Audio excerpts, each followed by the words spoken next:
Welcome. In this video, I'm returning to the topic of whether listening to background music may be detrimental to academic study. I addressed this topic in a prior video, and it generated a little bit of interest, so I thought I'd return to the topic and tell you what I've learned after conducting a bit more research. Let's get started. I've titled this video, Can Music Help You Study? Part 2. Yeah, I know the prior video didn't have exactly the same title, so this really isn't a part 2, but I'm taking a bit of literary license here.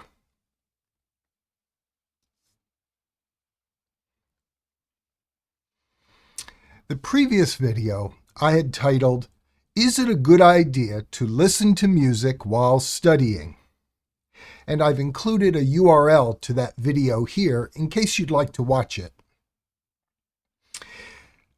At the time I recorded that video, I reported that background music may be a distraction or have a negative effect on concentration, but that the research material I had been able to acquire led me to be inconclusive. I wasn't confident in the findings of the researchers. Since the time of recording that video, I've looked at a few more papers and I conducted an interview with an expert in the topic. And the bottom line is, not all background music is negative or has a negative effect on academic concentration. And in fact, some background music might be beneficial. It may help eliminate focusing on other auditory distractions. But again, I am not confident that I can give you a firm statement that background music is always good for concentration. It really will depend on the person, on context, and on the material being studied. Northcentral University published in its campus blog an article about this topic.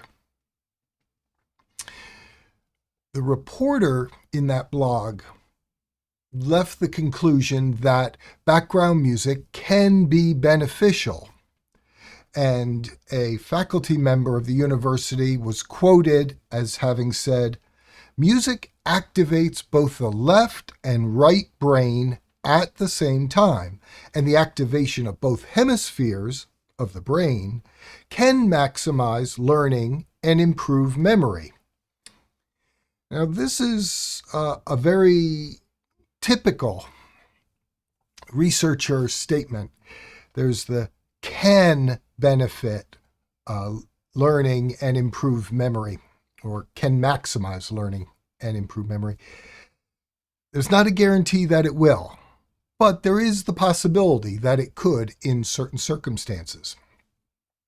One of the circumstances is that the music is non-vocal, that it's not verbal in its principal focus, that the music is principally instrumental. And when presented in a more classical form, to include specifically classical music, but also Baroque, Renaissance, Romantic, or in a more modern genres, New Age or electronic dance music. But the pace of the music, the tempo, needs to be somewhere in a relatively slow range of about 60 to 70 beats per minute. So this is 60 beats per minute is half the pace of traditional march music. So it's a relatively slow tempo of music. The NCU reporter wrote that it's advisable to create a playlist of the selected songs that the student wishes to have as background music rather than allowing a streaming music service to select the music itself, which could lead to some unintended surprises. I disagree with that just a little bit. I have created a number of Pandora. Is that the service I use? Yeah, Pandora music lists that have been so well culled over the last decade that I'm never surprised with an unexpected genre of music. If I want to listen to classical, instrumental, maybe small ensemble music, that's all that comes through that feed. If I wish to listen to Baroque music, particularly concerti or, well, that's more classical, but organ music, for example, Baroque organ music seems to work for me. That's all I hear on that feed. Pandora's been very good about narrowly focusing the music because I've taken the time over the years that when inappropriate songs play, I give them a thumbs down, and when appropriate songs play, I give it a thumbs up. So I've taught the system the type of music that I would like to be played in each of my music lists. The NCU reporter also said that ambient sounds, for example, nature sounds, babbling brooks or wind blowing through leaves, can also help in relaxation. Now, I don't know how important it is that you relax while you're conducting research or while you're focused on academic reading, but these sounds can help prevent interruption from other sounds that are coming from your local environment. But keep the volume low enough that the music doesn't move into your focused concentration and interrupt your ability to attend to your academic activity. It's also a good idea to keep your music at a sufficiently low level that it cannot be heard by someone sitting next to you. I've had students in study sessions that wear Apple AirPods, and if they play their music too loudly and they haven't pressed the devices deeply into their ear canals, I can often hear the music if I'm within 10 or 12 feet of them. And I, as the tutor in those sessions, I find that annoying because often students will listen to music that I'd prefer not to listen to, and I don't hear the full range of sounds in the music. I only hear portions of it. So that disjointed audio signal is not pleasant to me as the outsider. If you'd like to read this blog article, I've included a reference to it here so you can find it for yourself. It'll only take you a minute to read. It's a short article. Cambridge Brain Sciences also wrote a blog article that addressed this same topic of music and study and based the content of that article on a research paper by two academics, one of whom works for Cambridge Brain Sciences Department. In this article, it was noticed that memory performance was not significantly negatively affected by background music. So this isn't specifically concentration. This is the ability to later recall information. So, and because memory is part of academic study, even though it's only a component of concentration, I found this blog article interesting, and the paper on which the article was based is very readable. It's a very interesting scientific paper. The effect of some background music was similar to the effect that silence had on memory. Low arousal, meaning slow tempo, again, as the NCU article had noted, 50 to 60 beats per minute, with negative music, such as minor chords rather than major chords. So you might think of this as a little bit sad music is often in a minor chord, had the least amount of negative effect on memory, whereas fast tempo music that was also dark or ominous in mood had the greatest negative effect. So that's the type of music I would recommend avoiding if you want to improve your ability to remember what you have read.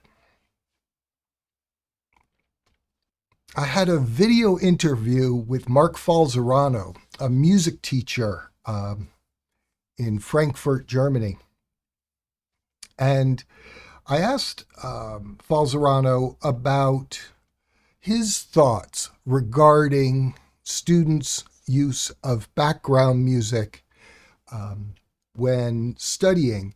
And I did not prime him with any of the material that I have presented in either my prior video on this topic or any of my findings for today's video. And I did ask him, I said, you haven't by chance watched my prior video? And he had not. So he said that during study, background music should not be so interesting to the listener as to distract from concentration. And then we talked for a few minutes about what he meant by interesting. And his comments aligned with the reports from the other academic papers I had read that we don't want to distract the student's concentration such that the student thinks about the music.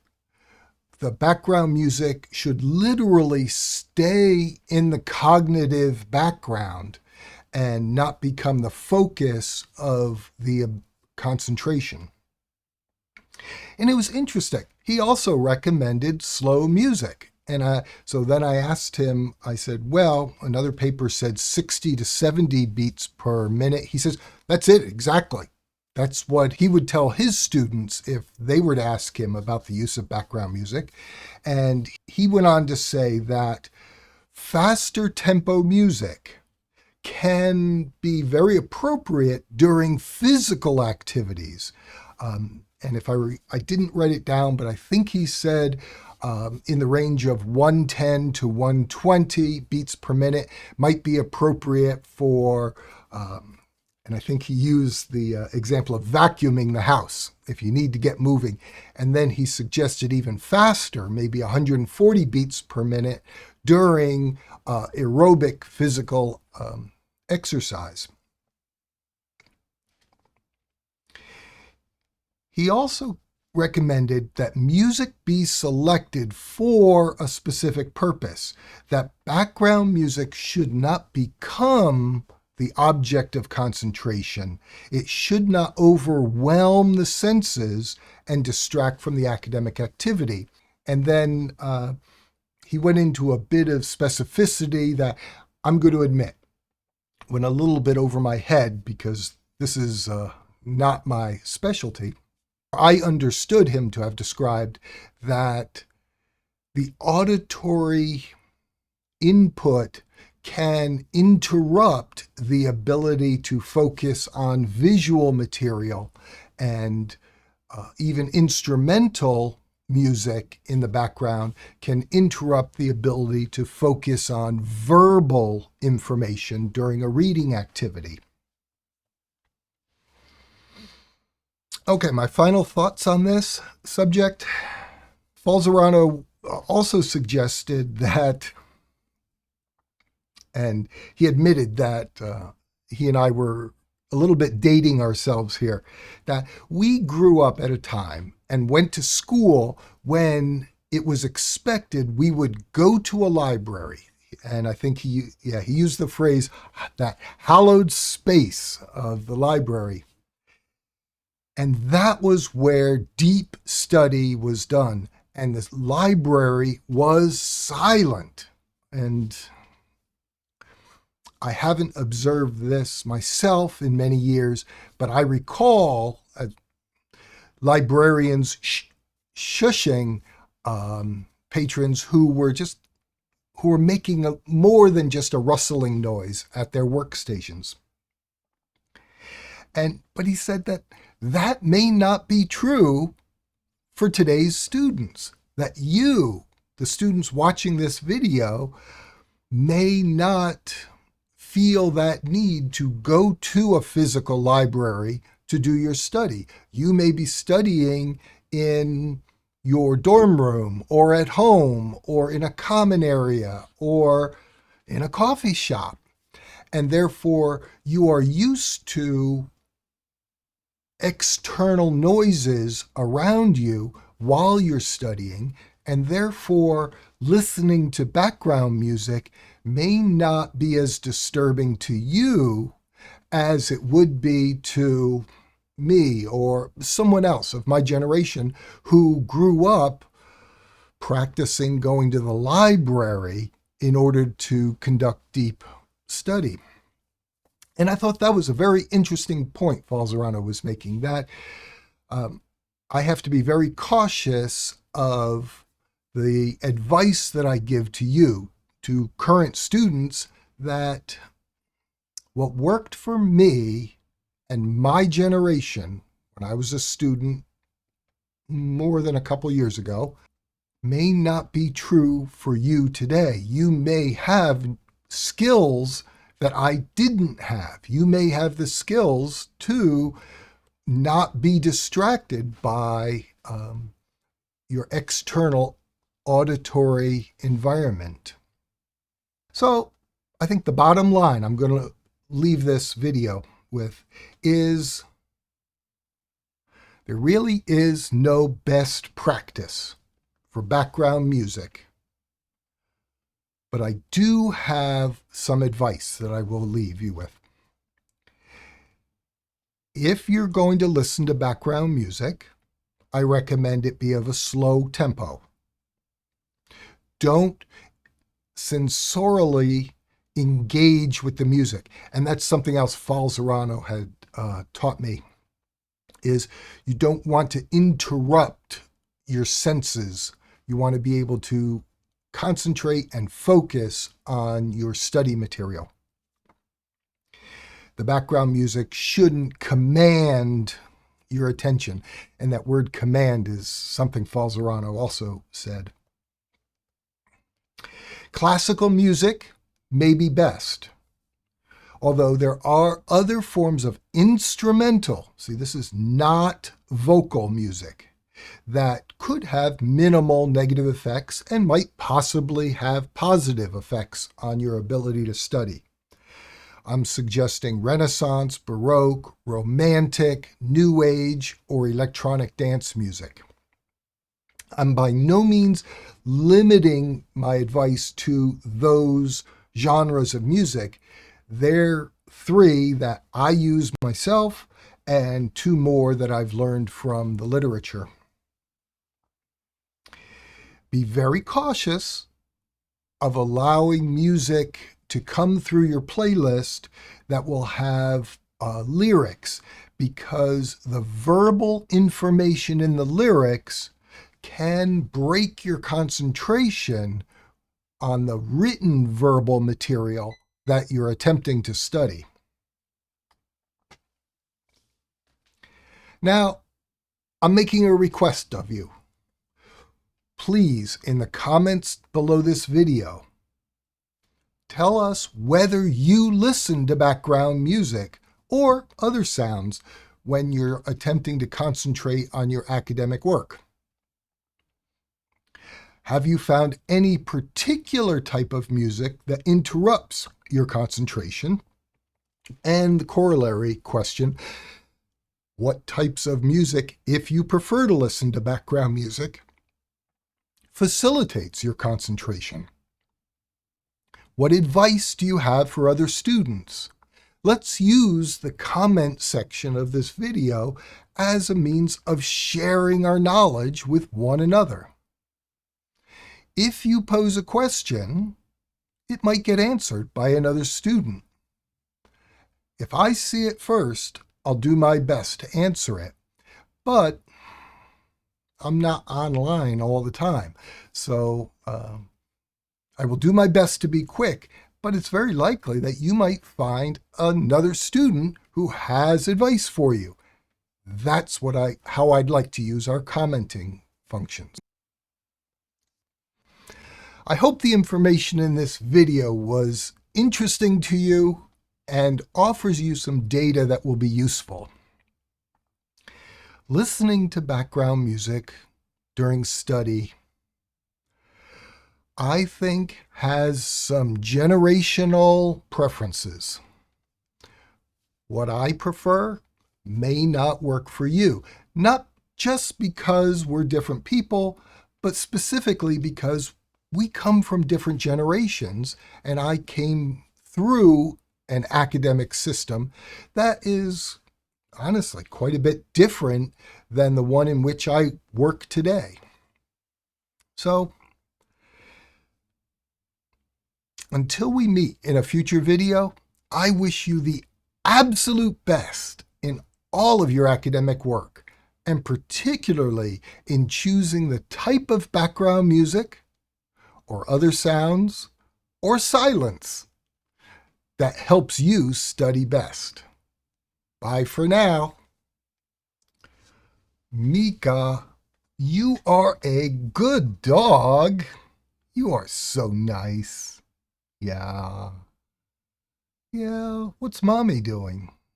Oh, yeah, Yeah, you like sitting here with us, don't you? It is a nice evening. You know, I love you very much. You are so pretty.